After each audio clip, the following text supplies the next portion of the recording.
already.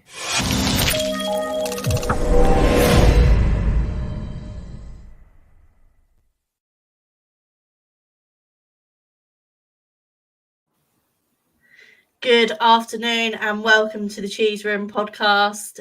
You're here with me, Shan, for the first time in what seems like a lifetime, hosting tonight after a Spurs win, which makes me very, very happy.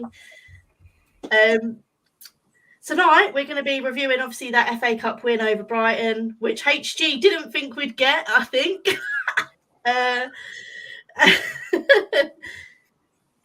We know what you were saying, HG. Don't yeah, I said we'd win penalties, but okay. I don't quite know what Dave's thinking when he wrote that line, but unsurprisingly, he was wrong. He didn't. I'm freestyling. Okay. We're looking at our game against Southampton and considering how much anticipated duo, not Pam and Tommy, but Dayan. Is that right? HG? Dayan? Cool. Yeah. Yep. And Rodrigo, which is much easier to pronounce. I don't even know who Pam and Tommy are, so that joke's a little bit lost on me. Can anyone explain? What have you got Disney, Shan? Yeah. Okay, just if you turn Disney on, it's like the big banner. Okay. It's a big series at the moment. Yeah, Pamela Anderson, Tommy Lee. Oh well, never mind. Do you know who Pamela Anderson is, Shan? Oh, she might yeah. not. Okay. Do you know who Tommy Lee is? I don't... No. What are they famous for? This will be revealing this answer. What are they famous? Are you asking me? No, I was asking Shan. Okay. We know because we were alive, but I don't know. Oh, Baywatch. Yeah, okay, yeah, Baywatch. That is what they are famous for. Tommy Lee was amazing in Baywatch. Okay. Right, okay. Anyway, let's introduce the panel. As you can't beat this panel for charm, intelligence, and good looks. Dave definitely wrote that one, didn't he? Or was it you, John? No, that was a Dave one.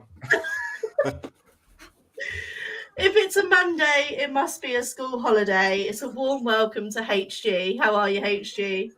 That's right. No work, half term. Whoop, whoop. I'm doing all right. Because Spurs won, and like my wife's deathly ill in bed, which is not so good, but she's asleep right now, so I can be happy, right?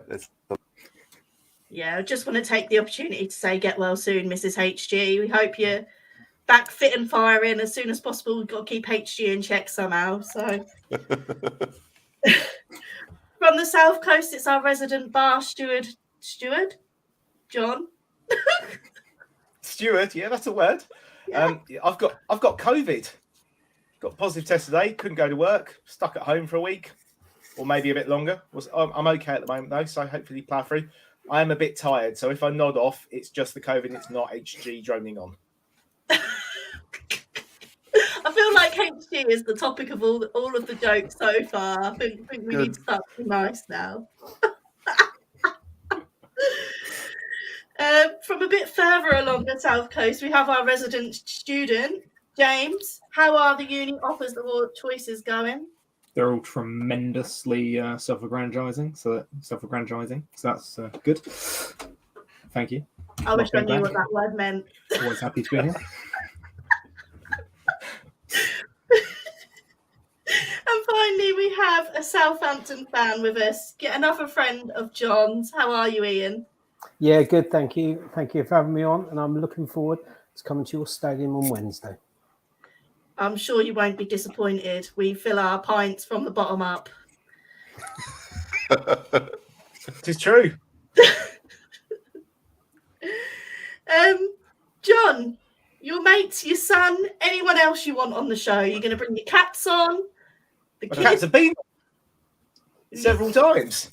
I don't know. I'm trying to get my father-in-law. He is a Spurs fan. Trying to get him on at some point, but that's the future. HG's mum's been on. Just bring all the parents on, except mine. We need to get your dad, the Gooner, on at some point when we play Arsenal. I reckon that'll be funny. I'll try my best. I'm sure he'd love it. He loves the attention. Ian, how does John stay so young looking? Does he bathe in oil of Ulay every night? I don't know. I don't see him every night, so I can't particularly answer that one, can I? Right, I'm told I've got to do this, otherwise Seb will be very unhappy. And it's our football prizes sponsor. 2 Spurs related prizes at the moment for UK residents only, I'm afraid. And John has so kindly, as a glamorous assistant, put the pic of what you can win on the screen. It is a Harry Kane, Sonny, and Dele signed and framed Spurs football boot. And I believe you get a discount, which is HG's put the ticker on along the bottom. If you use the code POD10, you get a 10% discount. And I'm sure that patrons have a special code for 3 for 2 deal available via our patrons chat. So HG, if you put the Patreon ticker on, we can, so the guys can see where they can go for that. There we go. www.patreon.com/the Cheese Room podcast. It's just £3 a month, and you get great extra content such as the for God's sake, my mind's gone blind. You get to talk to us lot all day. You get the match prediction league, fantasy football. I believe there's a FIFA one which Caller and Steve take very, very seriously. Amongst other things, special prizes, etc. And I think we've got Tottenham Hotspur hospitality tickets as well. Is that one on here, John? It's on the screen right in front of you. Oh, there we go. Can you tell I'm a glass and a half down with the gin already? This is going to go well, isn't it? By the end of this stream, I'm just going to be completely useless. Is it something about our hosts? They have to get battered. Is that like the rules? Is that where we went wrong last week? It was the term of my return that obviously I need to drink gin because I'm much more entertaining after I'm half cut. So yeah, 2 hospitality tickets for Leeds United versus Spurs. Ticket costs £3.99, and it ends on the 10th of Feb. Is that adequate enough, John? Can I move on? Cool. So just while we're on that topic, Super Chats are live. Obviously, the best way to support the channel, and obviously the only way we can guarantee your comments are read because the channel's growing so far. We've hit 4K subscribers, so thank you to everybody for all of your support. And yeah, Super Chat's best way to get your comments read out, and obviously the channel membership as well. Right, on to the FA Cup. Ian, I'm going to come to you first. Are you happy with the performance against Coventry? Tell us what you thought. Well, first half, he was playing fringe players, and then sort of Lineker got injured, and actually we went back to 4-4-2, which I think we play a lot better myself. Yeah, do you know what? I think a lot of the lower division sides this weekend really made it quite tough for everyone. So I knew it was always going to be a tricky game. They're a decent side, Coventry. So, home draw, and we're through to next round. That's all you really want. Yeah, you've done lots better than Bournemouth did, and Leicester as well. Can I just interject here? Actually, Ian's brother is a Manchester United fan, isn't he? I think. Is that correct, Ian? Yes, he is. He is. Have you given him much grief this weekend? Yeah, a little bit. It's probably getting a bit boring now, isn't it, Ian? Yeah, it is. No, to be fair, he is sort of a fan. He doesn't go and watch them, like most of the Man United fans. But there you go. When they lose so much, it takes the sting out of any joke, doesn't it? It's like Arsenal. I try and wind my dad up now, but it just don't work because he's just so used to being crap, which I suppose in itself is a bit of a victory, but there you go. So, Brighton review, a 3-1 win. Our starting lineup, which I'm just going to remind you all of, was Lloris, obviously as our captain, Emerson Royal, who I think had one of his best performances in the Spurs shirt on Saturday, Romero, Sanchez, who I love right now. He is one of my faves. Davies, Reguilon, the one and only man of my own heart, Harry Winks, Højbjerg, Lucas, Son, and Kane. Any surprises in the personnel or formation, HG?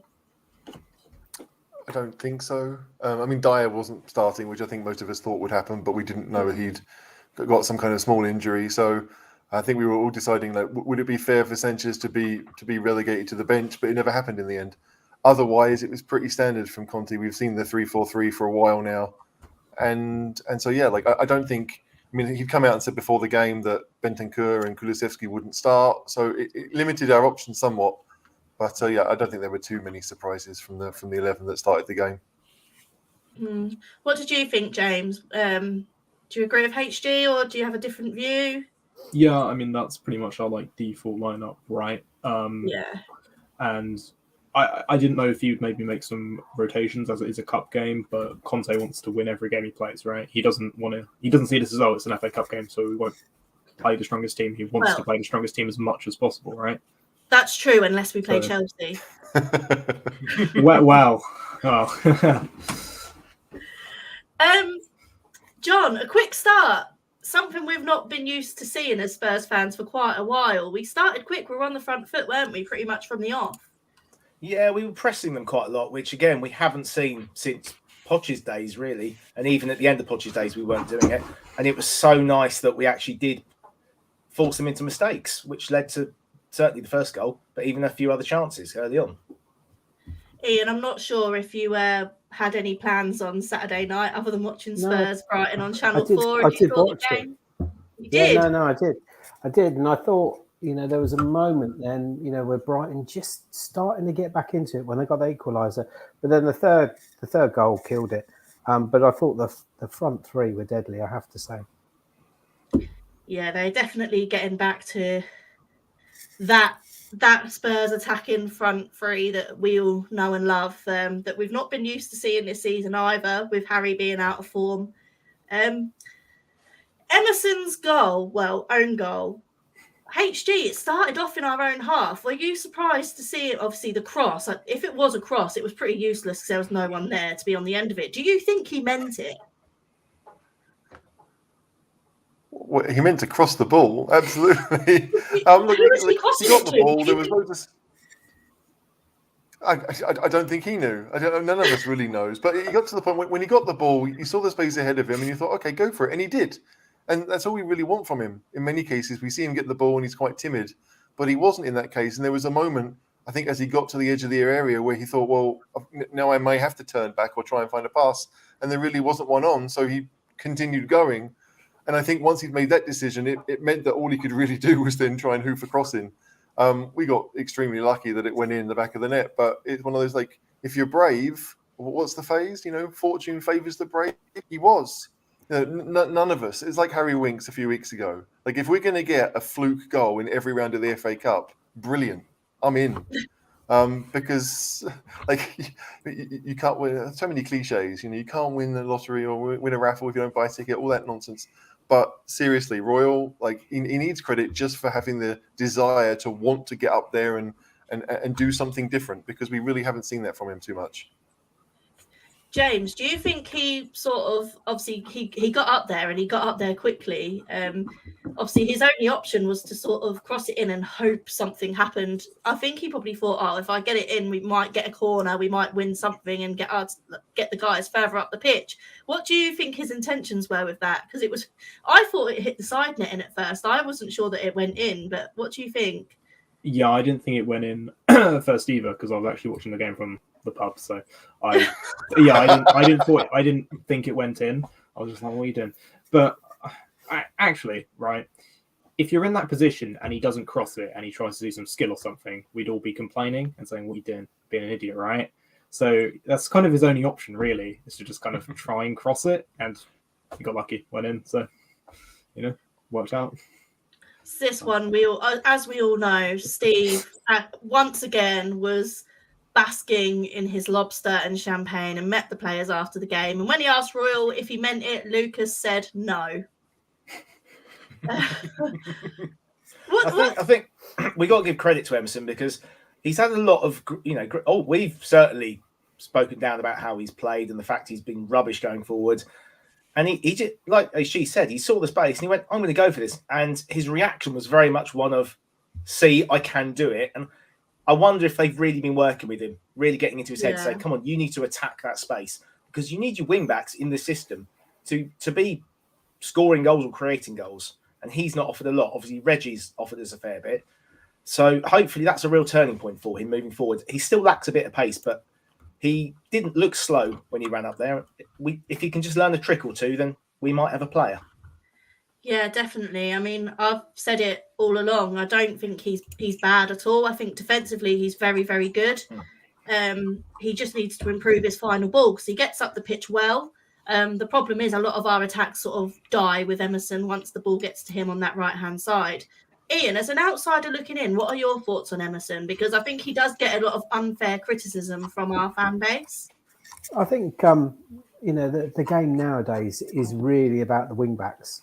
I think they're now two very key positions in a lot of teams. It was a fluke. Come on, it was clearly a fluke. I think if you're trying to all kid yourself that you meant to do that, there's no way. I mean, it was just one of those ones. He had that great burst down the right side there, put in across, and it's just flown in. These things happen. It's football. Take the credit. Definitely. Emerson's celebration, HG. What do you think he was trying to achieve by that? Do you think it was aimed at anyone in particular? Was it Antonio? Was it his coaching staff? Was it the players on the bench? What do you think that was all about? I mean, obviously from the TV angle, you don't really know where he's pointing it, but you assume it's towards the management. Whether that's Antonio or someone else, I don't know. But maybe they're right. Maybe he's been. I think it was one of the comments that I put up even talked about how maybe he's been coached to do that, and so that may well be it. Like, I can do it, but I think it's more for himself as well, because that wasn't really his game at Betis before he came to Spurs. I know obviously we signed him from Barcelona, but he was on loan at Betis and played mostly there. So I think he's still young. We know that we need it from that side. And so for him to do it should only give him confidence, and also the management as well. It's a good thing. But who he was pointing at, I have no idea. Maybe it was at Lucas. I mean, you've just no clue really. But it was a weird one, because you thought he would bask in it a little bit more, even though he knew it was a little bit of a fluke. I mean, how do you celebrate those things, right? Because you didn't mean it. So you can be happy, like you can be shocked. I think everyone else was kind of shocked, but it was a weird choice to run over to I guess the management area and point fingers, because it made a talking point out of something that probably didn't need to be there. Yeah, definitely. Does that cover it? Maybe Ali Gold said he had some friends just behind the players' box. I mean, was he pointing at Steve Diver? Maybe. That would make a lot of sense. Steve, stop eating your lobster and just appreciate what I've just I've just put Spurs 2-0 up. Appreciate it a little bit more, please. James, what did you make of it? Do you think this could be good for Emerson going forward? Like they say, like sometimes you just need some little bit of luck. Like with strikers, they'll score the ugliest goal and it will give them a bit of confidence, and then they go on a run. Do you think we could see that with Emerson? Do you think he'll be a bit braver with his final ball and pick out the right passes maybe, and just use his head a little bit more when he gets into those positions? I think it's been said that football is 70% confidence, 30% ability. So honestly, like I don't think any player's ever scored a goal and been less confident after, right? So it can only do his confidence wonders, right? And I speak from experience, as having played football, admittedly at Sunday League, that scoring a goal does make you feel a lot better about yourself, and you are more willing to try things like going past the player or just shooting from long range, right?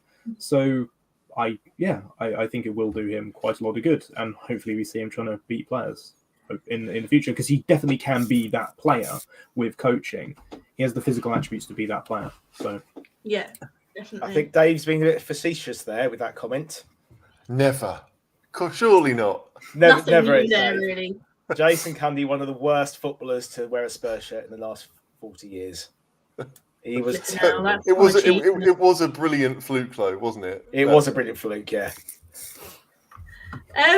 Second half, I must admit, sat in our little apartment with our mountains outside in the Lake District. In the second half, I was getting a little bit frustrated because it felt like Spurs didn't turn up, or rather Brighton finally turned up.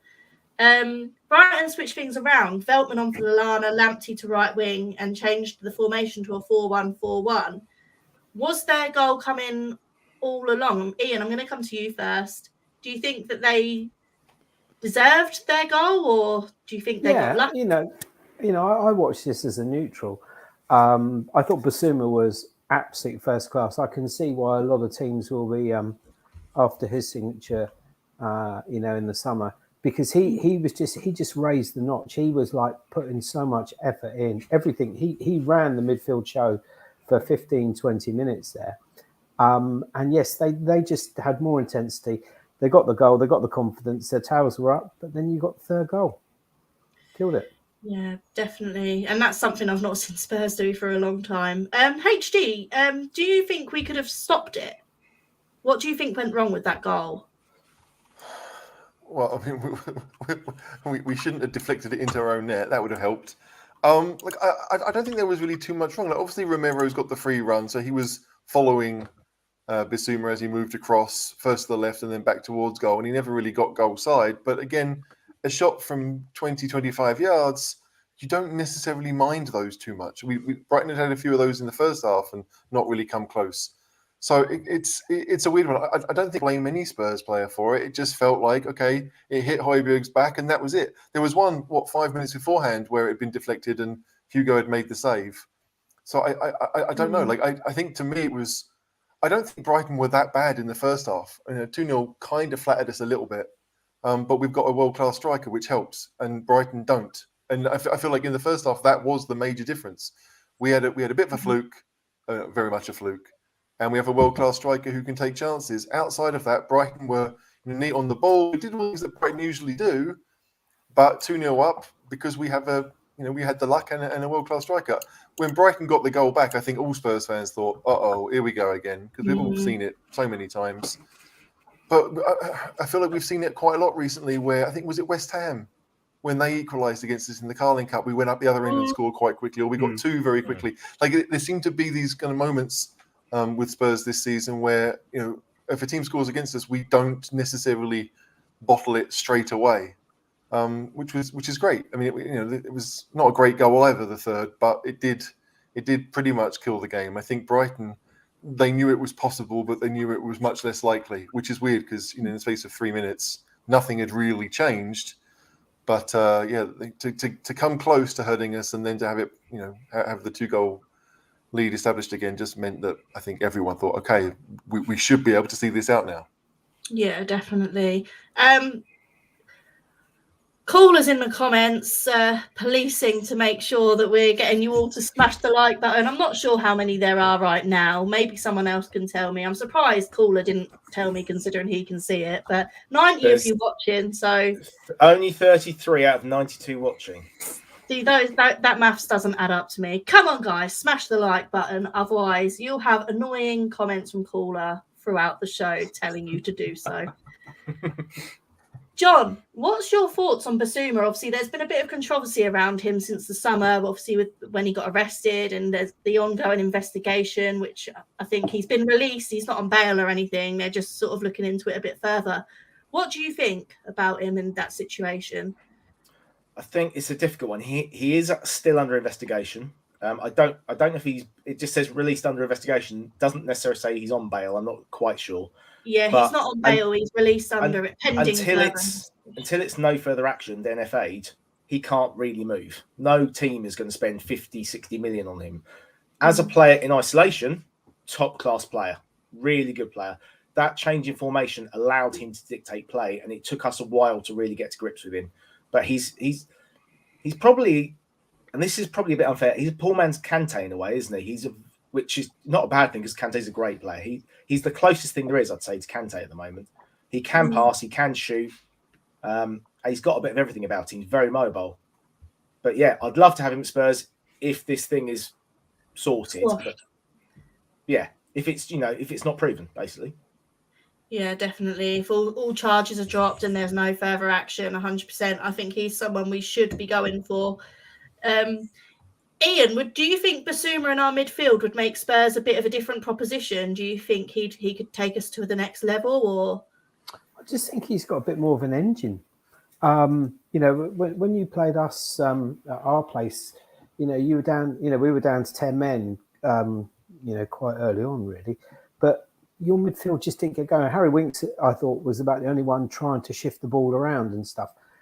So yeah, I mean, what I like about Basuma is he has got pace. He's a good player, can score goals.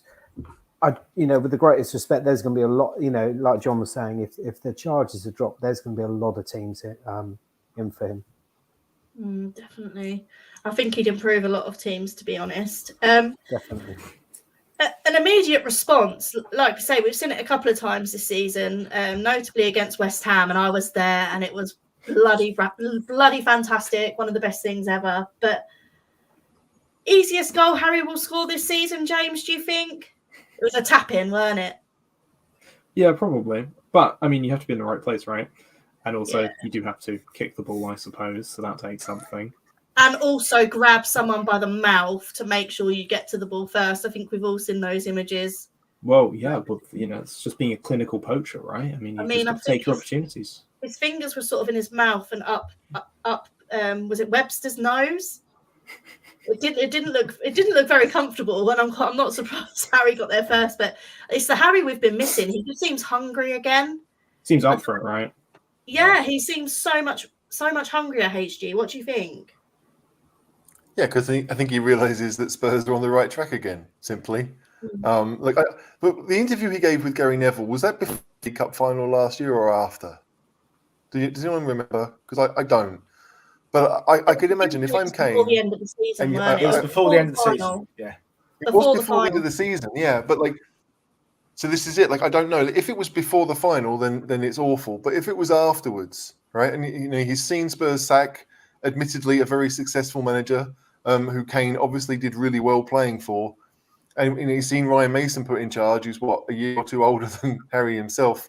You can imagine that might have started the spiral to where are Spurs going here, right? And so when Nuno takes over, nothing's really changed. Harry still wants out, but Conte is a different kettle of fish, and so you can imagine that Harry's thinking, look, I don't necessarily want to move house. I've got 3 kids under the age of 5. I'm happy. My family's close by. My wife's family's close by. There's really no reason for him to go anywhere unless he wants guaranteed trophies. And I think he would love to do that for Spurs. He said that himself many times. So yes, he's obviously better. Yes, he's hungrier. Yes, there are improvements, but a lot of it is to do with the club. We seem to be on a much better track, and as fans, we know that too, right? So I don't think there's too much. It's just good to see the old Harry back. Yeah, I think a lot of us know that all Harry Kane wants is for the club to match his ambition, and we finally seem to be doing that in some way, shape, or form. I think shipping and Ndombele and Lo Celso out on loan has proved that we're not messing around anymore. Kulusevski and Bergwijn on for Lucas and Sonny. It was great to see the two. Obviously, those changes. Obviously, Sonny was only ever going to play sort of 65, 70 minutes coming back from injury, and Lucas was underwhelming to say the least, I think. What did you... I know what we're all going to say, but John, what did you make of Kulusevski and Bergwijn when they came on? I think Kulusevski should have had an assist had it not been for Bergwijn's rather fluffed effort, should we say, from not very far out at all. It was a tap-in, I'm going to say. What we know about Bergwijn is he doesn't score tap-ins. He has to blast it as hard as he can, and his body shape was wrong. He was leaning back. But the 25 minutes he was on the pitch, to be honest, was probably the worst 25 minutes he's had for us. He just couldn't get anything right. His passing was wrong. His decision-making generally was poor. It just didn't work for him. It was one of those days. Hopefully it's a one-off. But Kulusevski looked right. It's early days. It's very hard to tell from a 25-minute cameo. You really got to judge these players over a number of games. But, there was nothing brilliant, but there was a couple of promising signs. I didn't realise how big both him and Bentancur were. Oh, they're big lads. So even from set pieces, that'll make a difference.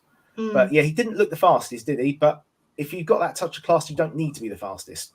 So I don't know. I think he looked deceptively quick. I don't think he's been playing a lot of matches either. So there might be an element of match fitness that comes into that.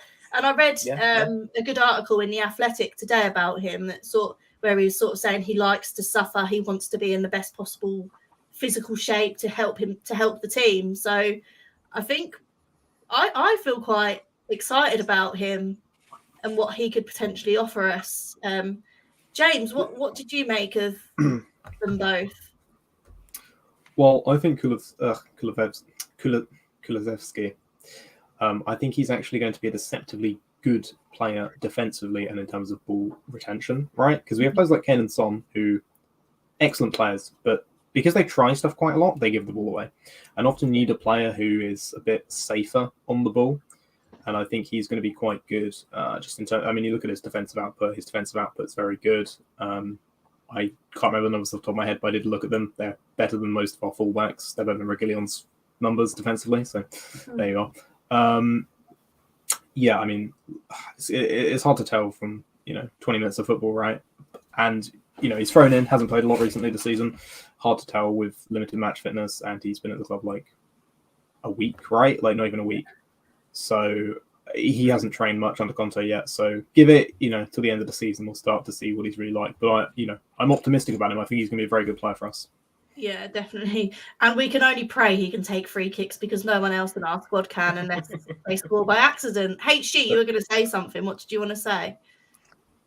Yeah, it's interesting. Like I saw a tweet from Matty Hayes, obviously, friend of the show, and he talked about how some fans were saying that Kulusevski had a good 20 minutes or 15 minutes because he could have had 2 assists and all the rest of it. Where I think to the eye test, there were a couple of things we thought, well, that maybe could have been better. There were a couple of counterattacks we thought, go ahead, and he was quite slow and didn't really know what to do with it. And so it's weird. Like I watched the game and thought I didn't think Kulusevski was amazing, but I obviously rate him from what I've seen at Juventus. So it was a weird one because he should have had 1 or even 2 assists from his 15 minutes on the pitch. But that doesn't necessarily mean that you've played well. It just means that you were Tom Carroll, right? Like you pass the ball 5 yards to Gareth Bale and he finds the top corner. Bergwijn should have scored. Indefensible that he didn't. Kulusevski will only get better. Bentancur should only get better. It's nice to see them come in and look like they belong. Because they've been playing Champions League football for a while, top level football for a while, and you would hope that both of them think, right, I'm going to be at this club for the next 2, 3, 4 years, because they're young enough that even if they did decide to leave after 3 or 4 years, they've still got 1, maybe 2 contracts in their career after them. So it's nice to see us sign players that are not only young but also they're going to get chances, because as much as we might rate Bryan Hill, he never got the chances that. I mean, Kulusevski played more against Brighton than Bryan Hill's played in the league all season for Spurs. Those things have to change. So it's nice that the players are being used. Definitely. I think the key word was experience. They've come with experience, haven't they? They've played in big games. Ian, Mopé should have pulled another one back when Romero slipped, shouldn't he? It should have been 3-2. Yeah, it was a poor finish. I mean, Mopé's one of these sort of cocky, arrogant players. When he scores, he loves to taunt the away fans. But, come on, that was a really... I mean, he could have put his team back in that. It was a poor finish. I don't know quite what he was doing. I think he was trying to just give it a little stub, thinking Lloris was going to go down. But it was a poor finish. Definitely. John, what did you make of it? Well, I mean, Robbie Keane called it after the game. He said that when he was playing, he would study goalkeepers and what they did. And Lloris doesn't go down. He just doesn't. He stands tall as long as he can and tries to make the save on his reactions. So it was a really strange decision. Mopé scores some really good goals, but then does stupid things like that. It was baffling, I have to say. All he had to do was hit it hard and low in the corner. He probably would have scored. But he tried to be clever, and it didn't. It just made him look stupid. Absolutely. And I like Mopé a lot because he always scores against Arsenal. That's enough for me. Yeah. And the Arsenal fans hate him, which is enough for me. But you're right. Romero slipped. I don't really know what happened, but he was on the floor. You're clinging through. You've got to take those chances. And you're Brighton's main striker. Like you if you want to stay that way, you have to take those chances. And thankfully, he didn't. I think when you look at the camera angle from behind him, I mean, Lloris is kind of right of centre. Drill it low and hard to his right. There was a big gap there, and it was just so poor, really poor. poor decision making, which is something we're used to seeing at Spurs as well. So we can't give him too much grief. It's good for us that it didn't go in, obviously. Obviously, the new boys and their cameos. We've talked quite a bit about Kulusevski already, but Bentancur, my new favourite. Honestly, what a guy. James, what did you make of Bentancur's 15 minutes on the pitch? I think he was a real breath of fresh air for our midfield, honestly, because that's the kind of player we haven't seen for a while. I really like him. He's composed on the ball, got good touch, and we've just needed someone who passes the ball forward for so long, and I think he's just everything we need. I have few adjectives to describe how much I like him. Beyond that, I look. He has taken over from Højbjerg as my screensaver. Look. Wow. Højbjerg's been relegated. Højbjerg's been relegated to the gallery now. He ain't there anymore. I mean, he's a lot calmer than Højbjerg, isn't he? There's no flappy arms so far, but that bit of skill on the edge of the box was ridiculous, wasn't it? Just to move away, and I mean, it's again, you can't judge him on that 15 minutes, but he did look very good. That was enough for me. That was enough for me to be like, right, that's it. PEH, off you go. Bentancur's a new man in town. It's not even. I wonder if. Sorry, I was going to say. I wonder if King Hoddle sees that as a positive or a negative. That he looks like a Tottenham player. I assume it's a positive, but given our relative lack of success, you just never know. But yeah, Bentancur. Surely he's going to be called the Tank. It's in his name for crying out loud. He will be the tank for Spurs. We had the Beast a couple of times. Bentancur will be the tank for Spurs. Do you know what I loved about him as well? This guy is literally, he arrived at Hotspur Way, on Thursday? And he's already, telling Harry Kane what to do. He's already, showing leadership in the middle of the pitch. And I just think that guy's got a lot of balls. This is Harry Kane, one of the best strikers in the world. And he's just strolled into our midfield on his debut as a sub. And he's like, yeah, Harry, you go over there.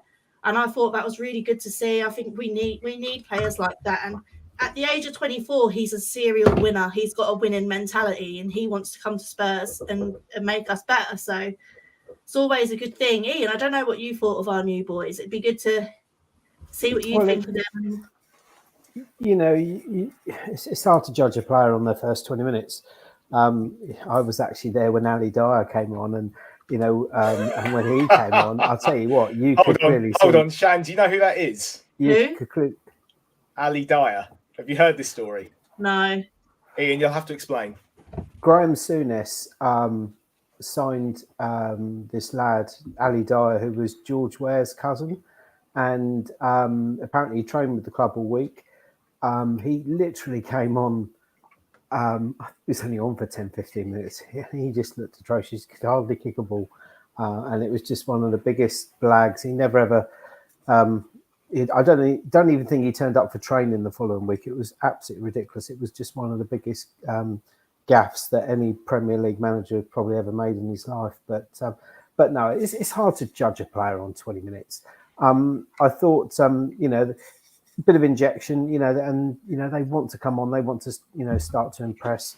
Conte obviously has faith in them, otherwise he wouldn't have got them. So yeah, I mean, early days, but yeah, I mean, it wasn't sort of any shocker or anything like that. So it's minutes under the belt, and that's what they want, really. Yeah, definitely. Right, Harry Kane. I'm just going to go through a quick yes or no for this one. Is Harry Kane back to his best? HG? His best? No.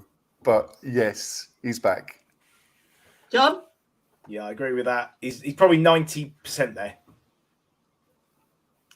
James? No, but he will be in about 2 or 3 weeks. Ian, are you looking forward to seeing Harry Kane on Wednesday? No. Him and Son always score against us. No. Yeah, I mean, you could see that he's definitely got a bit more of a spark in his game, and that's probably down to your manager coming in. He's had a few weeks now to work with the players, and you could see that it has made a difference. Definitely. On to the next round, and we're away to the Borough. who knocked out Man United on Friday on pens, which is just brilliant, especially as Ronaldo missed one. What do we all think of the draw? Do we think it's on to the next round for Spurs? Or obviously we can't take them lightly. They've just knocked out Manchester United, which, to be fair, they probably shouldn't have done. Their goal probably was a bit contentious. HD, what do you think? Yeah, the goal was contentious, but the rules said it was a goal, so that's good. But look, I want a home tie in the 5th round. You know it's going to be midweek. You want a home tie. Southampton got one. We didn't. The fact that we've now got to have 4 games across the north in 10 days. Was it Burnley for Man City, then Burnley, then Leeds, then Middlesbrough, all in a row? There's a lot of travel there. That's not good. So Chris Wilder's a good manager. Barrett are playing well. Like there are too many signs to make you think, okay, if it was Barrett at home, I'd be sitting here thinking what Man United fans thought, we should do this. But Barrett away, I mean, everyone knows I'm more negative than positive at the best of times. But it could have been a much worse draw, but I would have taken a home tie. A home tie against West Ham or Southampton would have been better to me than a away tie at Borough. It's a banana skin, and Spurs will have to be at their best to probably go through. I mean, personally, I'd have been happy with anyone but Chelsea. So, John, what are your thoughts?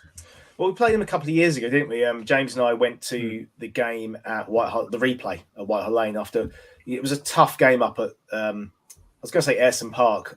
What's it called? The Riverside. The Riverside. That's it. Yeah. Up at the Riverside.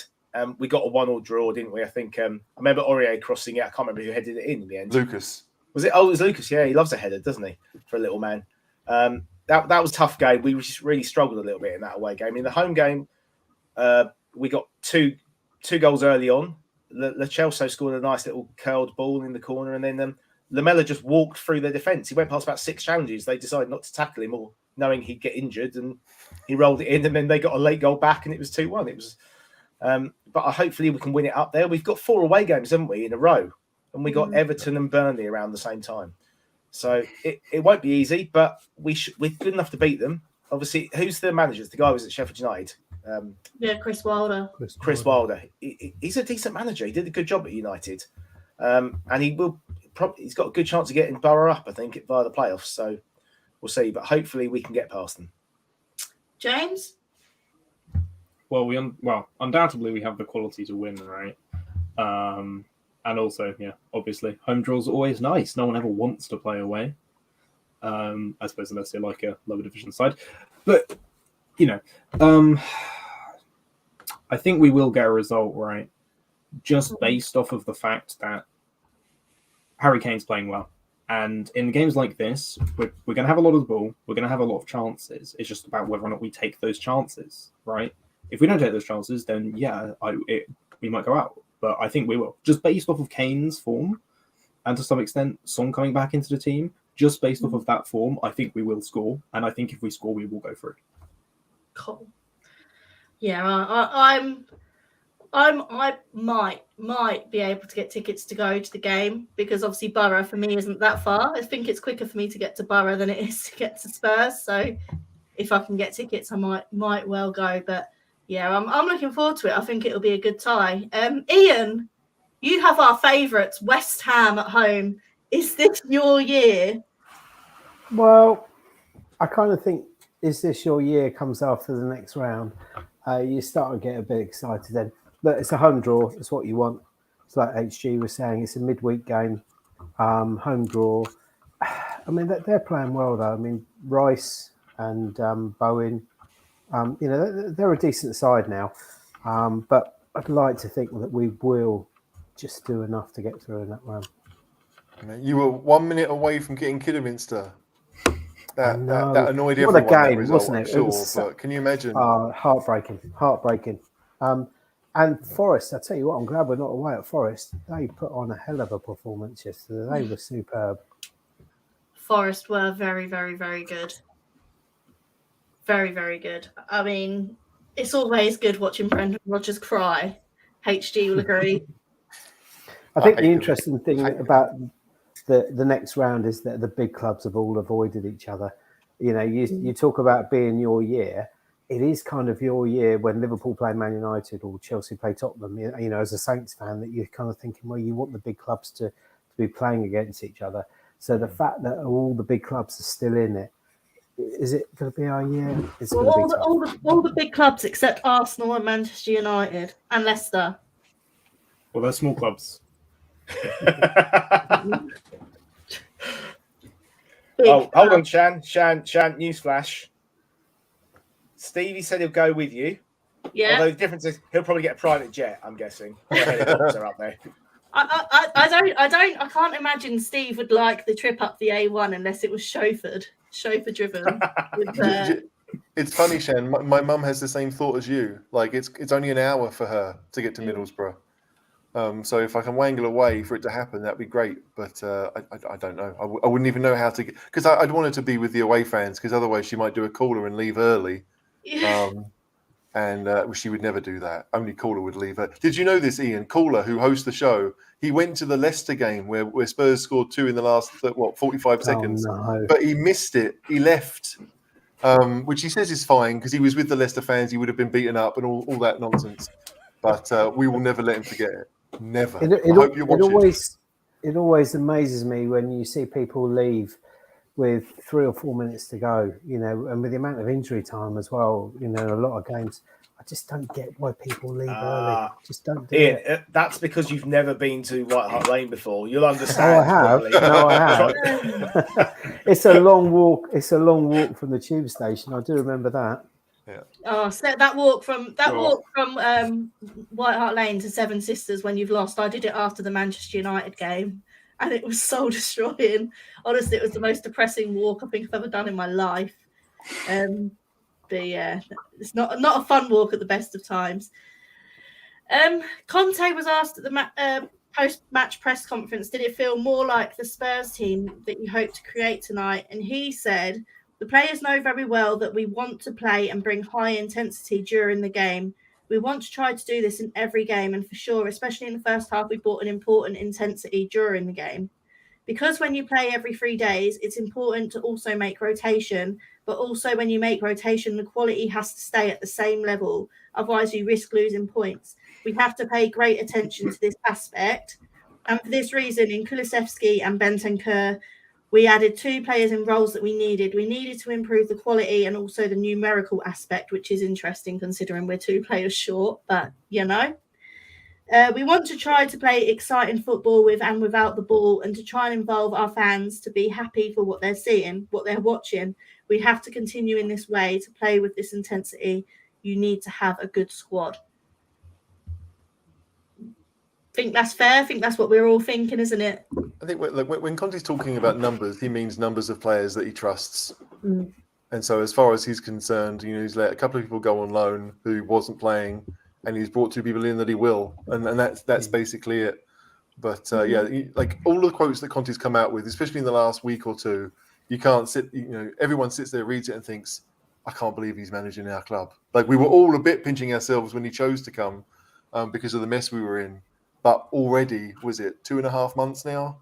We're thinking, you know, we're dreaming. We're dreaming of 4th. We're dreaming of cup wins. We're excited to see what we can do, and that is all down to the manager. Definitely. And then we've got Harry Kane loving life with Antonio Conte as manager. He's been brilliant. I can't speak highly enough of him as a coach or as a person. He's really changed the mindset of a lot of players in the team. John, do you think this is positive from Harry saying these things?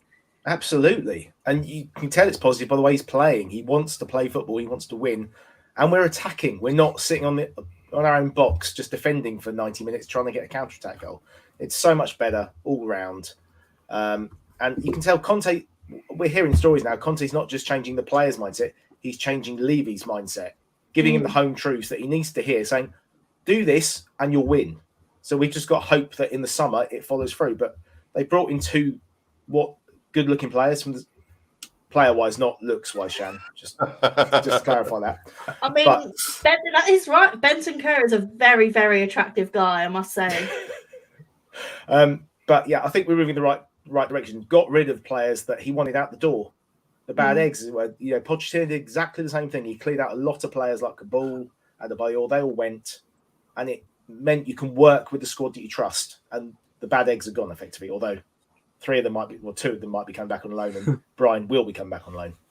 I bloody hope not. Oh, not Brian, the other 2. James, thoughts? Yeah, I was just going to say, I remember when Pochettino first came to Spurs and he got rid of Lennon. And, a part of me wonders if getting rid of Ali is Conte's Lennon, right, to some extent.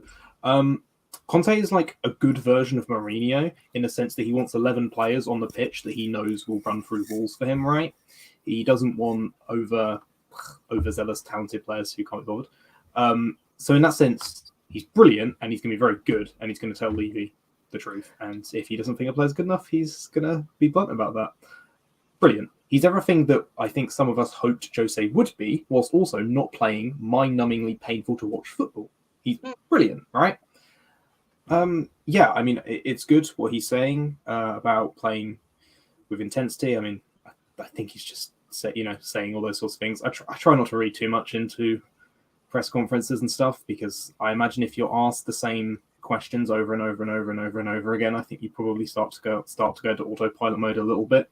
In regards to Kane, he's obviously happier, right? Which is good because I think if Antonio Conte coming into your club doesn't excite you as a player, then what will? So yeah, I think it's positive on the whole, and I think we're definitely moving in the right direction, actually. So optimistic time. Absolutely. And now is that time where I am reminded in the run sheet to plug the Patreon again. If I can find the ticker. I'll get the ticker. While you're talking, Shan, I was going to say we've got 166 watching, only 79 likes. Please, can you give us a like? Doesn't cost you anything. It helps the channel, helps get us out there more with the algorithms and everything. Just get us over 100 at least, please. Yeah, Done my begging.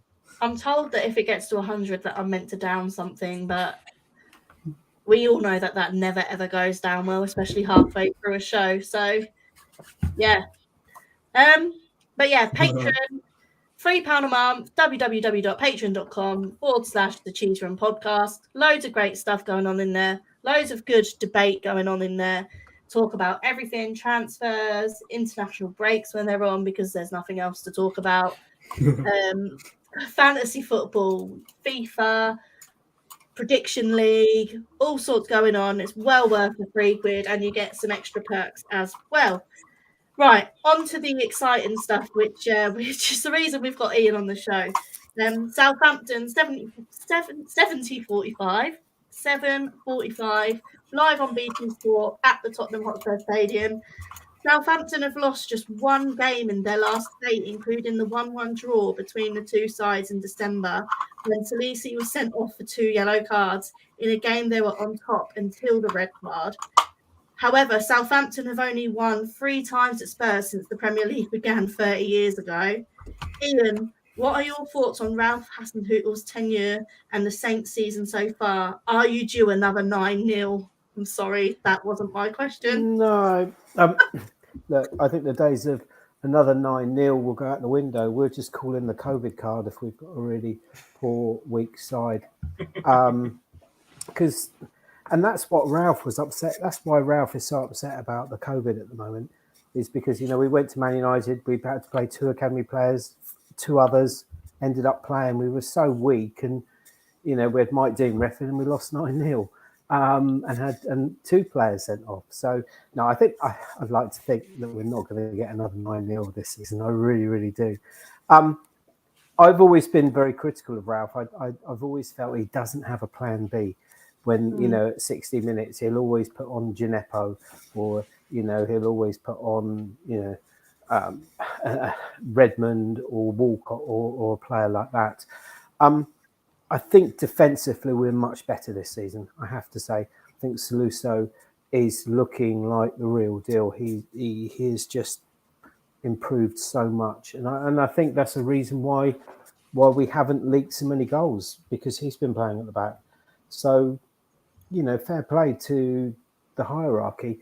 Most managers would have been sacked, with bad performances and 2 9-0. Saints have always stuck with him. And I think that's because they realised, and they're probably thinking, do you know what? We're a middle side table. Who are we going to get in to do this?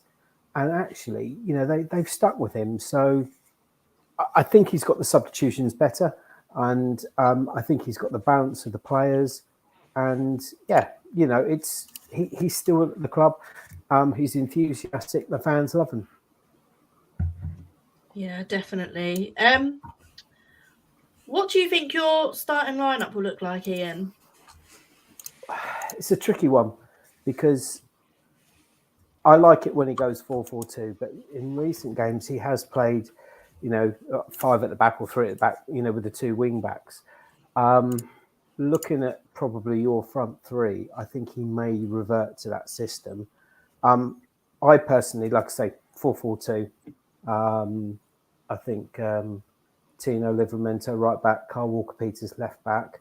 I think Saluso in the centre with Bednarek. Prowse would be in the middle with Romeo. I'd like to see Stuart Armstrong. Again, I think he's a really underrated player. Him out on one of the wings. Redmond, I'm not sure about Redmond. Diallo, who some young French lad we signed, he's come on and he's been really good in midfield. I'd like to see him. I think Broge is going to be injured. That's a shame. So it'll probably be Che Adams and Armstrong up front. Is Ward-Prowse injured? No, Prowsey's not injured. Brozier is injured. Lineco, they were the 2 injuries from Saturday's game. I know that tomorrow's press conference, we will know if they're playing or not. But I seeing the way that Brozier went off, I'll be surprised if he's playing. Okay. To be fair, I think that's pretty good news for Spurs because he looks a danger. Every time I've seen him play, he looks a real prospect. And I'm happy to hear that, as awful as that sounds. As a Spurs fan, I'm happy that he won't be playing. He's got strength. He really has got a lot of strength. And, quite a surprise, actually. He's kept the other Armstrong out of the team. I'd love it if he's playing tomorrow. He just gives us that good old centre forward, holds the ball up well, brings the wing backs into play. It'd be nice if he is playing, but I'm seeing the way he went off, I'll be very surprised if he's playing. James, how do you think Spurs will line up? Probably be the same as the game against Brighton. I imagine it'll be largely the same, actually. Maybe Dyer will play, right, instead of Sanchez. But do you think we could see Bentancur start ahead of Winks? Shan really wants to spend more time looking at Bentancur, doesn't she? I just want to see him in the flesh for a little bit, John. That's what it is. What do we think? Like, if Bentancur does start, do you think he comes in for Winks or for Højbjerg?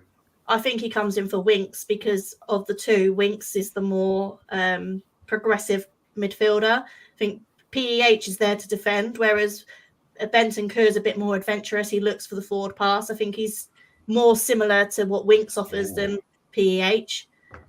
I was going to mention Skip, but I think Craig's has answered Dyer, Skip, and Tanganga all out. So, because judging by what you read out earlier from Conte's thing, he obviously is going to be rotating where he can. So you'd think Skip, the logical one would be Skip and Bentancur if they're both fit, but it looks like Skip's not. So I don't know whether Bentancur's going to have enough training now. I guess he's a couple of days extra with the team to start him. Could be worth a go. Yeah, I think Ian's right to think that Southampton will go 3 at the back because they did that against Spurs in the first game, and until they had their player sent off, they were coping quite comfortably with us. So you'd have to expect it'd be a very similar system, really. So the question is, what can we do to change things up if we need to? But I suspect, it's one of you want your new signings to get home games at the beginning to maybe give them a chance.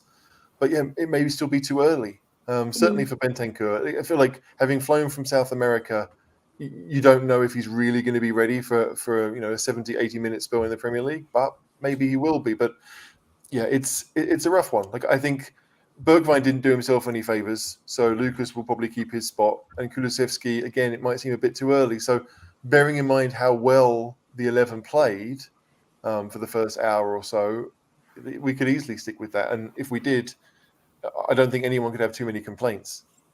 So Adrian's got Reese, Reggie, Davies, Romero, Sanchez, Emerson, Bentancur, Winks, Moura, Kane, Son. Do you know what? I wouldn't mind seeing PEH, Winks and Bentancur in a midfield three with Kane and Son up top, because I just think Lucas hasn't looked great for a few games now. He sort of just is running around like we're used to him being. He's been really good this season, but he seems to have gone back to the old Lucas where he runs around like a headless chicken.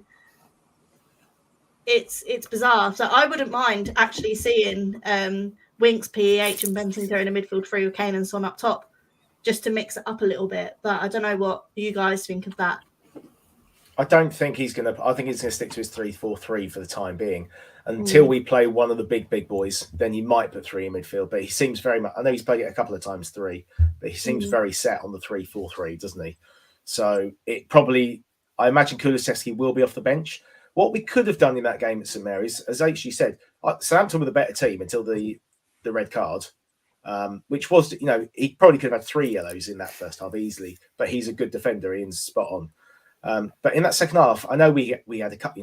We had the Kane goal that was about half a toenail offside, and then there was the one where Forster dropped the ball again and it hit his heel. That was a goal, and the foul was given. We could have won the game, but we didn't create loads, did we? Ultimately, I think Kulusevski could be the sort of player that can unlock those doors. Unpick a defence for us. That's what we might see if we need a goal with 20 minutes or so. I think we could see him coming on, but I think it will probably be a very similar team. Maybe 1 or 2 changes at best to Saturday. The good thing with Southampton is that they're similar to Brighton, I think, in the fact that they will come out and try and play. They're not just going to have 2 banks of 4 and hope for a prayer. They do have quality. They know they can hurt teams. So almost like the best and worst thing about in the first game between the two sides is that Southampton had the player sent off. We got the penalty, and then they decided to just camp on the edge of their box, and we didn't have enough to do anything with it. So I hope that, if it's 11v11 and we deal with their press better, because we didn't deal with it at all at St Mary's, hopefully, you think Romero's back, he's much more comfortable on the ball. Sanchez looks a player reborn, weirdly. Yeah. It makes me so happy to hear you say that. Yeah, no, but he was awful. He was awful for a very long time, but against Brighton, he was not awful. He looked quite good. There was one little turn he did close to his own corner flag where he kind of flicked the ball around himself, and I was like, who is this person? I can't believe that Sanchez has got the confidence that he has. And I read, I think today or yesterday, that Conte's come out and said that he really likes Sanchez as a player. His career is kind of Lazarus right now. But a month or so ago, I don't think any of us thought. We wondered, would he stay at the club? Would we try and move him on as bait to get someone else? If he stays, you start to look at it and you think, oh, look, if we're going to have a back three and we're going to play, Davies we know will stay, Dyer will probably stay. If Sanchez stays and Romero stays, then we're only really looking for one, possibly. Maybe a second if you let Tanganga go out on loan. But Sanchez is doing it. He's playing really well. And I think we were all surprised to see Sanchez on the right-hand side of the three. When Romero was coming back, I think we thought Romero would play right side and Sanchez would be in the middle. But Romero had an amazing game himself. So you have to credit players when they play well. And Sanchez did play really well against Brighton and will almost certainly start against Southampton on Wednesday night. To be fair, I've been on the Sanchez bus all season. Yeah, well, he was rubbish for the first 5 months. I mean, let's not change that. I don't think he's been rubbish. He's made a couple of I think the most notable mistake he made was against Muro, and he was when he's played at left centre back, he's not looked great. But when he's been on the right, I think he's looked much better this season. As a rule, he's looked much more confident, much more assured, especially since Conte's come in. Yeah, a lot of the players look better in the system we're now playing, right? I mean, like Sanchez, it suits him as long as he's not on the left, as you say. Davies looks a player reborn. Winks has come back and suddenly looks like the player that we hadn't seen for 3 years. So it's really, I think it's quite obvious that players play well in systems that suit them. But if for the last 2 or 3 years, we haven't seen it. And so, players' reputations have dived, our performances have dived.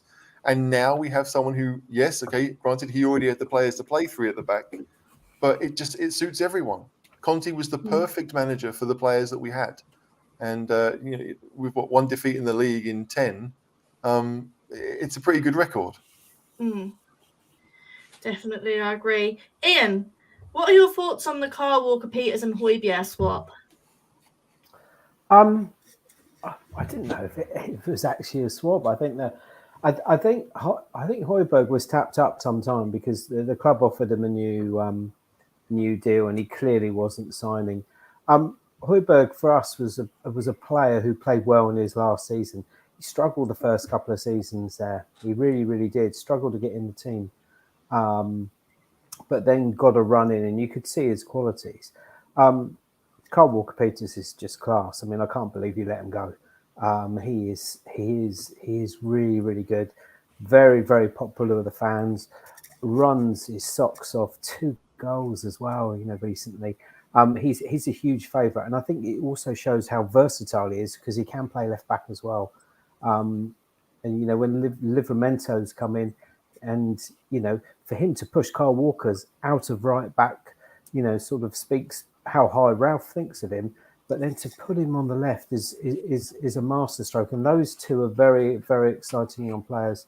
I'm pleased. I'm pleased because the 2 lads in midfield for us, Romeo and Prowse, really worked their socks off. So kind of with Højbjerg going to you guys, it kind of cemented Prowse a little bit more in the middle of the midfield.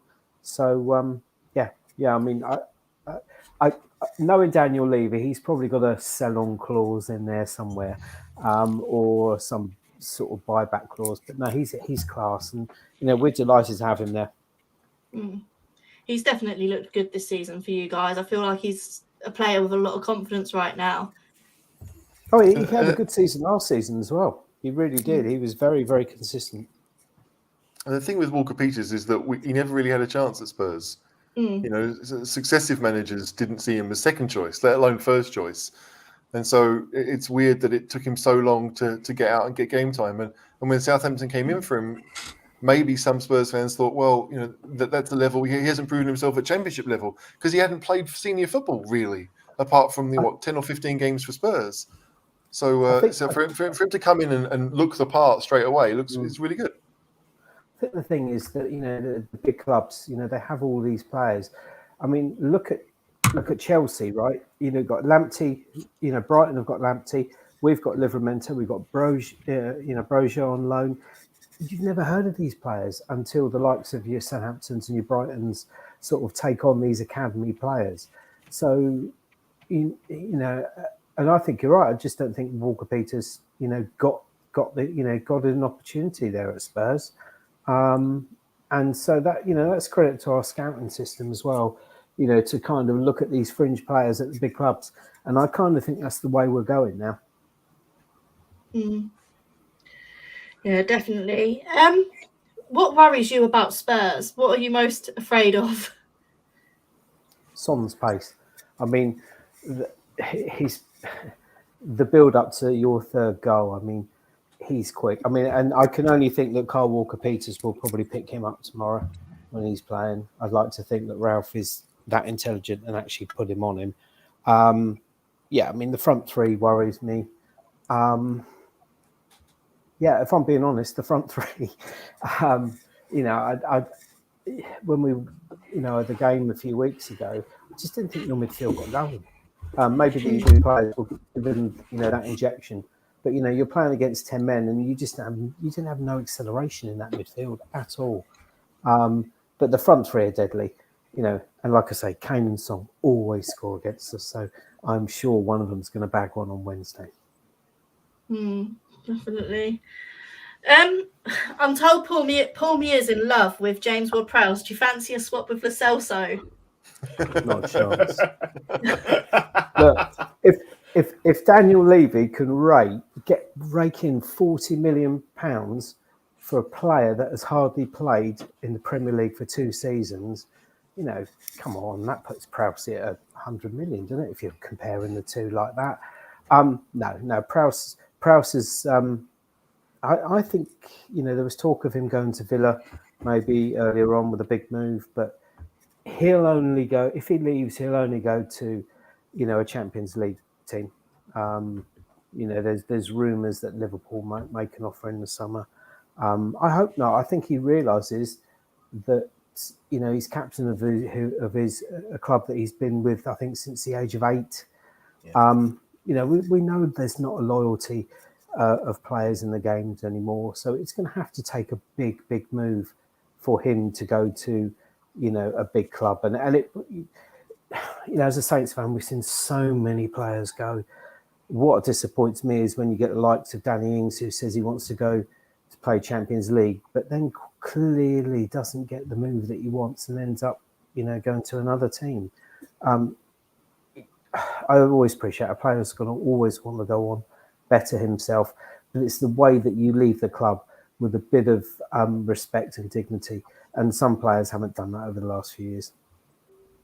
Definitely. Talking about someone with no dignity, Mohamed El Neni realising that he now has to go back to Arsenal after AFCON. Yeah, I'd feel the same.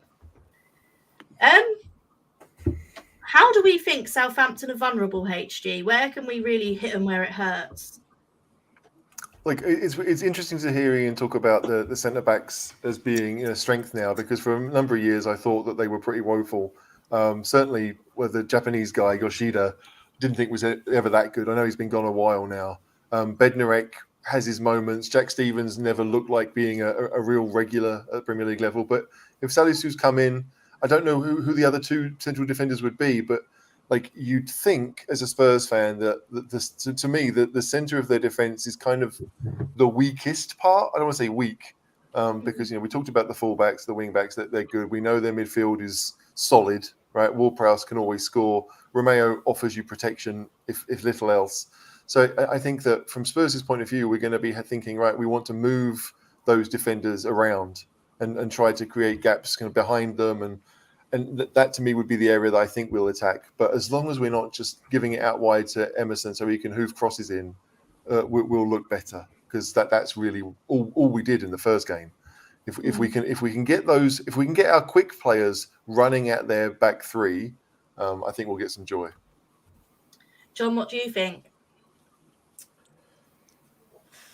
I think I haven't seen a lot of Southampton this year, but traditionally, and Ian can answer this, he's always liked to press quite high and left a lot of space behind. Is that still the case, Ian, or has he adapted that a bit? Yeah, no, pretty much. You look at a lot of our first half performances and the high press is always there. I think it tails off a little bit in the second half, maybe because of the way the game's going, but also players' fitness. So no, the high press will certainly be evident. Yeah, I mean, obviously in the game at St Mary's we won 5-2 when Sonny scored 4. That was one of the interesting things where you talked about earlier, his plan B, because they kept playing that high press and Kane just kept passing the ball through, didn't he? And Son just kept running on.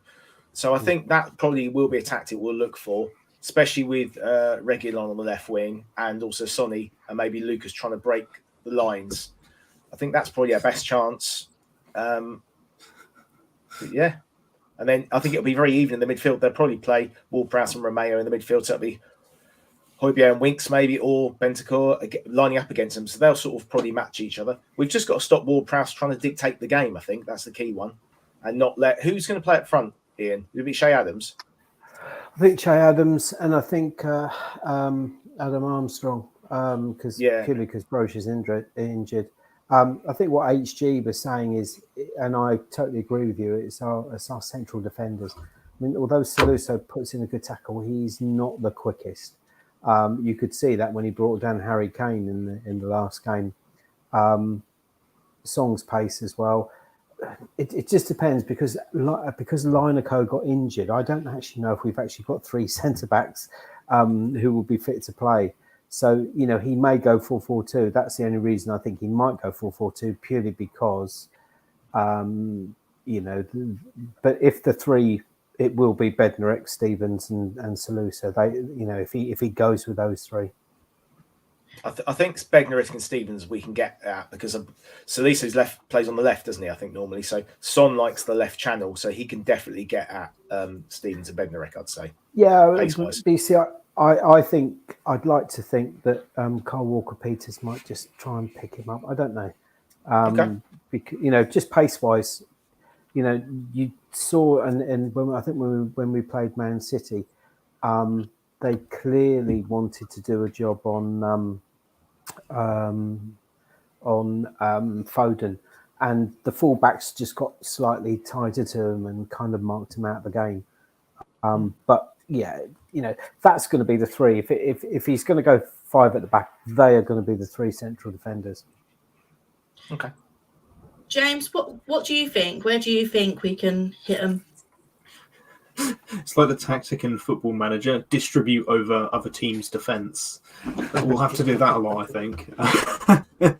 Yeah, they play a high line. They play a lot of German pressing, and I think it's very much this is the plan. There is no other plan, and if this doesn't work, then we lose. I don't watch tons of Southampton, so if that's a terrible assessment, the Southampton fan can tell me. But to be honest, I think we're just better. So if play the ball through, if run in behind. I don't know. I don't watch a lot of Southampton, to be honest with you. They play a very high line. They press a lot, so we'll just have to not give the ball away every time they press us, which is our big issue. A lot of the time, I don't think we're very press resistant. So one of our weaknesses. Behind. One of our weaknesses, one thing that really infuriates me when we play, is if you get a free kick, we have this line, and they have this really, really high line, the whole team, but then someone bottles it every time. So then when the cross comes in, it can almost be 4 attackers, one of them to just tap it in, like the Man City goal when we played them a few weeks ago. And that is something that we really, really struggle on, is marking from set pieces. Well, we're rubbish from set pieces. Yeah, I was going to say, it's a good job that we're not very good at them, isn't it? If you're going to destroy us, it's going to be your pace. It's going to be as simple as that.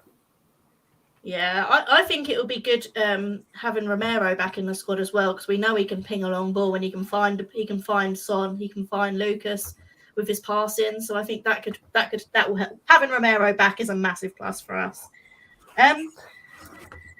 HG, John and James, just give me either Southampton or Wolves, but Southampton followed by Wolves. You can win one and draw one. Which game do you choose to drop the points in, Southampton or Wolves, HG?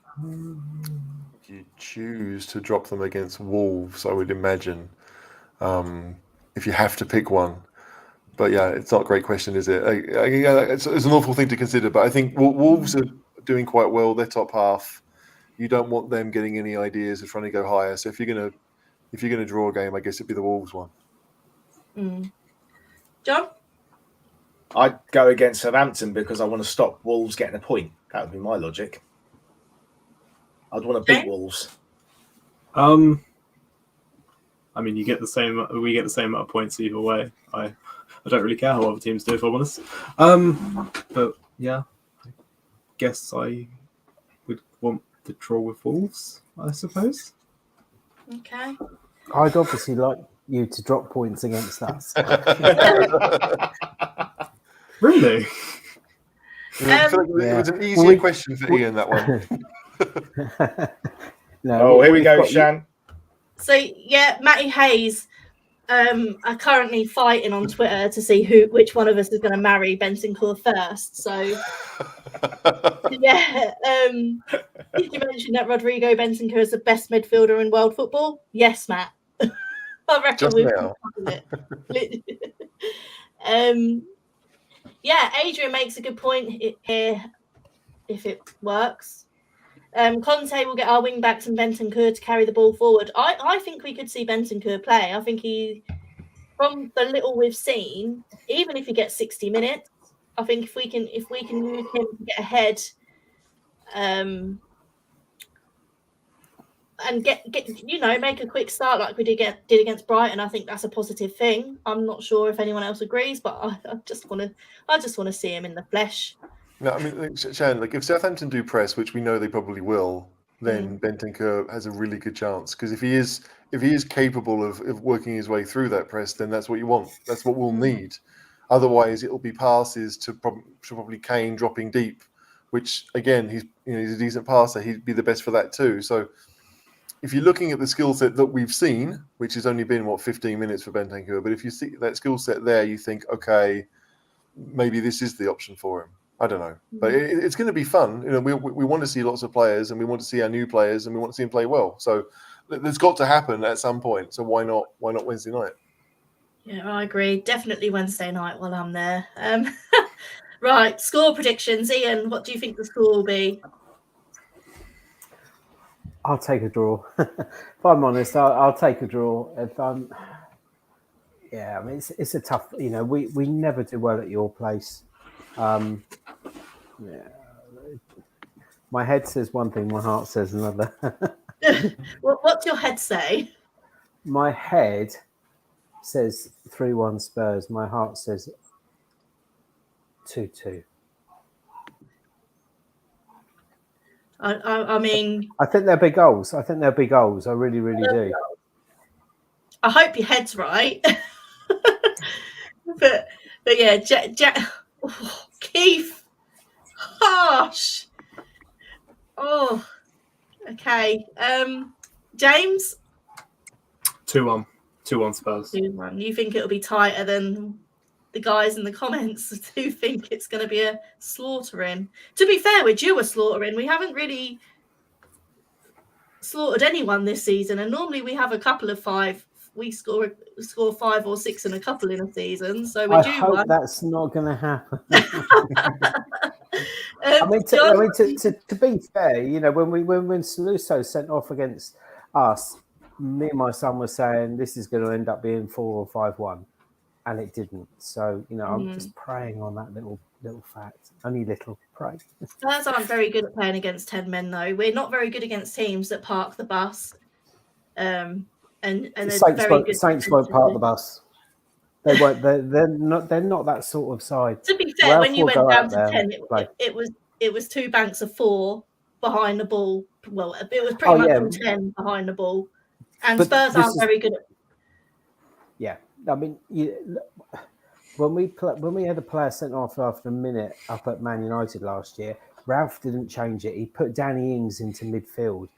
You know, this time he does realise now that actually, if you do lose a player, you've got to just shear up at the bank. And yeah, you're right. We had to do that. But 11 against 11, he will not park the bus. Yeah, no, definitely. 2-1. 2-1. 2-1. I predicted on Patreon. HG? What, a 2-1 home win, John? Are you stealing my thunder here? I am, yes. That is your standard go-to score, isn't it? Yeah, because apparently it happens the most. That's the only reason. If only for the fact I want to talk about this.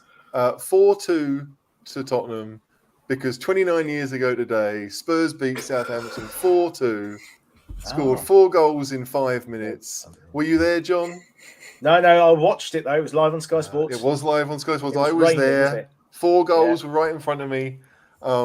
So, yeah, I take that. You know, Southampton were the better team that day for 86 minutes, and we beat them 4-2. So let's have another one of those.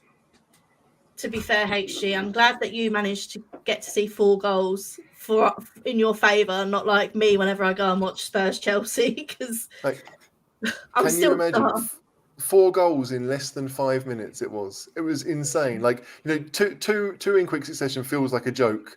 And so when the third one went in, we already thought we were in dreamland. But when the fourth, it was just like, what's going on here? Because we were horrific that day, absolutely horrific. I think Letitia scored for them first, and then they got a goal from a corner. But I think it was I think Ian Dowie scored the first one, and Richard Hall got a header. There you go, Richard. I liked Richard Hall. Whatever happened to him? Did he play at Southampton his whole career? No, he had a really bad back injury, I think, he was good. He was a good, promising player. I remember that game. Yeah, sorry. I imagine he's probably retired by now, HG. Richard Hall. Well, yes, true. But the thing is, like, as you know, like I lived down there at that time, so I think I'd only lived in Hampshire for maybe a month and a half. And I had all these Southampton fans at school, and then I went up on the Sunday to watch the game, and that was fun. That was Anderton scoring against his hometown team. Sheringham got 1, maybe 2. I don't remember. I saw the highlights earlier today as well, and I still don't remember. But it was a brilliant. That was a fun 5 minutes, if nothing else. We've certainly had a few goals in these games. I mean, I don't remember this one. I don't know if you do, Ian. Back in 1980, 5-2 game. 5-2. Yes, that was. Oh no, 1980. No, to be fair, I started supporting Saints in 1980 when Keegan joined as a youngster. So I don't remember that one, but we were a decent side in 1980. I think we were runners up in 1981. I think only 3 points behind Liverpool. I think that's our highest ever league position. No, I remember watching Klinsmann play at the Dell, and what a joy that was. I mean, he was such a good player. You did win that game though, 4-3. Yes, I know. But no, they've always. That's what I mean. There's always been goals whenever both teams play each other. I just hope you're a little bit kind on Wednesday. Well, seeing as I'm going there, I'm going to be optimistic. And to be fair, we're not shipping a lot of goals unless we play Chelsea. I'm very upset. You've ruined it now, Shan. But touch wood, yeah, we're not conceding a lot at the minute. So I'm going to go Tottenham 3, Saints 0. Ooh, clean sheet. Okay. That's what I'm thinking. And to answer Adrian, I don't remember Ron Davis. No. Ben's dad, Ben's granddad, not a clue. I don't know who any of these people are except for Klinsmann. Can I just check? Is this still going to work? I think. Where's my stop? If I stop my camera, do you know who this guy is, Shan? Oh my god! No, James, do you know who that is? It's Burt Reynolds, isn't it? Yeah, It is. I think so. Oh, Someone from a film, an actor. yeah, Burt Burt Reynolds? Reynolds. I think Brendan said he wanted a new picture, so he Oh, put a bit of Burt on there. I feel like it was better when it was my face. I'm not gonna lie.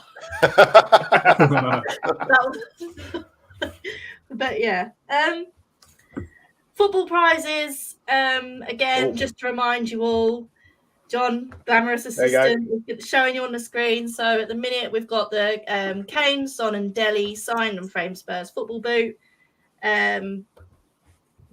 I'm just going to go back to see what the code is. Pod 10, POD capital letters 10. There we go, Pod 10. And if you join Patreon, I think it's 3 for 2. Yeah. Yes, correct. There we go. And also we've got the hospitality tickets for Leeds, $3.99 again, Pod 10, and 3 for 2 if you are a Patreon member. There's quite not many of those have sold, which I think Shut up, HG's, John. HG wants to get some for his mum. Would be nice to win those for my mum. Since it's UK residents only, I couldn't win them anyway. But yeah, that's the local team to my mum now, so that would be fun for her. But we'll see. HG Richard Hall is under 23s coach at Colchester United. Hey, there we go. Up the U's. There's the Essex girl. There we go. Up the U's. Best team in Essex. There we go. God, I've lost where I am now. Right, pod. Bren will be back recording the pod after the game on Wednesday night, so it should be with us by the time we wake up on Thursday morning, all being well. And we will be back at 9:00 Sunday. Friday. I was going to say, who wrote Sunday? No, that might have been me. Maybe I got mixed up. Yeah, Friday. Sorry. Friday. We'll be back 9:00 Friday reviewing the Southampton game and previewing the Wolves game. HG, thank you for joining me. No problem, Sam. It's good to see you again. It's been a while. It has indeed. John, as ever, I'm sure Mrs. HG will feel a little bit better after seeing your face for the last hour and a half. I'll send her a little video clip to cheer her up, baby. Are you going to sing it? Are you going to sing to her again? I'm not sure if she even watched it last time, but maybe. I'll send HG a little video clip of me singing, maybe. Yeah. Depends if my voice goes with the COVID. I reckon it will be lovely. I'm sure she'll appreciate it. James, Better than my singing, that's for sure. thank you for taking a break from Football Manager to join us tonight. No worries. Apologies for my tiredness contributing towards my lack of useful insight, but there you are. No, you have been very insightful indeed, even using words that I have no idea what they mean, so I just nod and agree. I just sit with a thesaurus open all the time. I mean, who doesn't? Ian, thank you ever so much for joining us. Good luck on Wednesday. Hope She you doesn't enjoy mean the that. stadium. She's lying. No, she doesn't. No, I genuinely hope you enjoy the stadium. I'm looking forward to it. I have to say, really, really looking forward to it. My son is having the day off the following day because we're not going to get home till till Thursday morning. So no, really, really looking forward to it. Yeah, no, it's going to be good. It's going to be good. Well, the good news is you'll be able to get a bit pretty merry because, like I say, we do our pints from the bottom up and it's very quick. So I'm sure you'll have a great time. Obviously, hopefully not the score, but the experience in itself will be great, I'm sure. But thank you for joining us and talking Not at all. about Southampton. It's been great to have your insight on what will hopefully be an entertaining game for us all.